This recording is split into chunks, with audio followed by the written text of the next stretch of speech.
자, 미생물의 생육에 영향을 주는 인자 5번째 온도 보도록 할게요.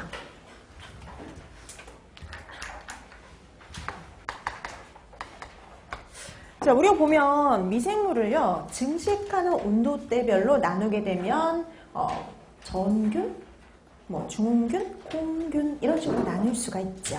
근데 우리가 보니까 대다수의 부패세균들, 식중독균들은 뭐에 해당이 되냐면 중온균이 해당이 됩니다.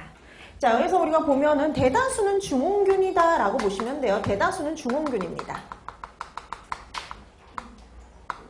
제일 흔한 게 중온균이죠. 그래서 부패와 관련된 대부분의 부패세균들, 부패균들, 그 다음에 식중독균들은요, 온도대로 따졌을 때, 증식 온도대로 따졌을 때 중온균에 해당이 된다. 이렇게 보시면 돼요. 대다수는 중온균이야. 그러면 저온균이나 고온균이 문제를 안 일으키냐? 저온균이나 고온균 중에도 문제를 일으킬 수가 있지요.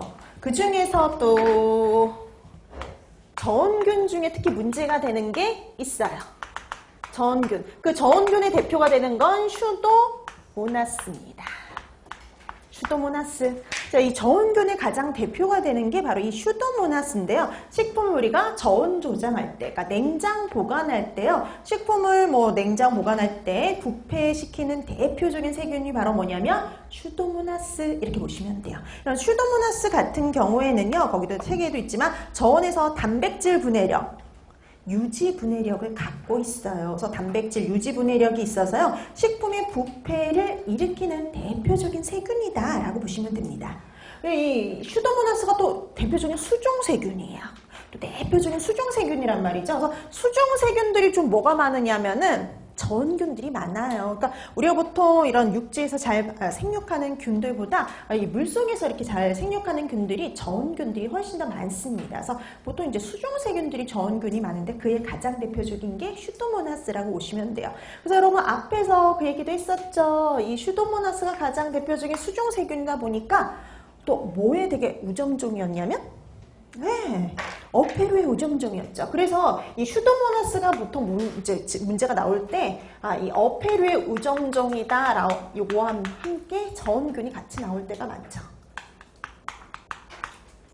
그래서 예전에는 어패류의 우점종으로 많이 나왔었는데 요즘에 이제 저온균을 대표해서 시험 문제에 많이 출제가 돼요. 근데 여러분 어패류의 우점종이라고 해서 어패류에서만 문제를 일으킨다라고 착각하시면 절대 안 돼요. 식품을 저온 보관할 땐 다 문제가 됩니다. 그래서 우리가 육류, 어패류, 그 다음에 채소, 과일, 우유, 달걀 등을요, 저온 보관했을 때 식품을 부패시키는 이런 식품들을 부패시키는 대표적인 세균이 뭐냐? 슈도모나스예요.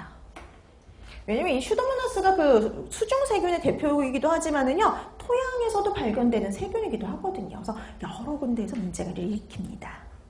자, 그래서 저온균 얘기에 나오면 식품을 저온 보관 중에 문제를 일으키는 균, 부패를 시키는 균을 찾아라 라고 하면 슈도모나스 이렇게 찾아주시면 되는 거죠. 그러니까 이건 시험 문제 여러 번 출제됐던 것들이에요. 자, 그 다음에 그 외에도 고온균도 있긴 있어요. 이 고온균은 말 그대로 열에 잘 견디는 균을 의미를 하는 거죠. 열에 잘 견디는 균, 그게 바로 고온균이에요. 그래서 이렇게 고온균 같은 경우에는 보통 이 지방들이요, 포화 지방들이 많기 때문에 이렇게 온도가 올라가도 잘 녹지를 않아가지고 우리가 막의 유동성을 유지하기 때문에 견디는 게 가능한 균들이에요. 근데 고온균보다는 저온균이 더 중요하긴 합니다. 우리가 식품을 보통 이제 저온 보관, 냉장 보관하는 경우가 많기 때문에.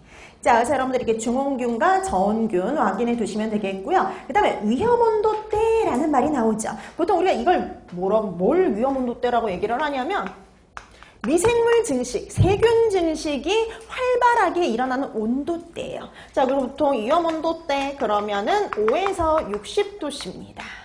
위험온도대. 5에서 60도씨에서는요, 세균이 활발히 증식할 수 있다는 소리예요. 그래서 우리가 보통 냉장고의 온도 5도씨 이하라고 유지하라는 이유가요, 바로 위험온도대가 5에서 60도씨 사이거든요. 자, 이렇게 해서 온도와 관련된 건 이 두 가지를 확인해 두시면 되겠고요. 그 다음에 이제 영양을 주는 요인 마지막입니다. 수분요. 식품 속에 수분 함량이 영양을 줄 수가 있지요. 자, 그래서 식품 속에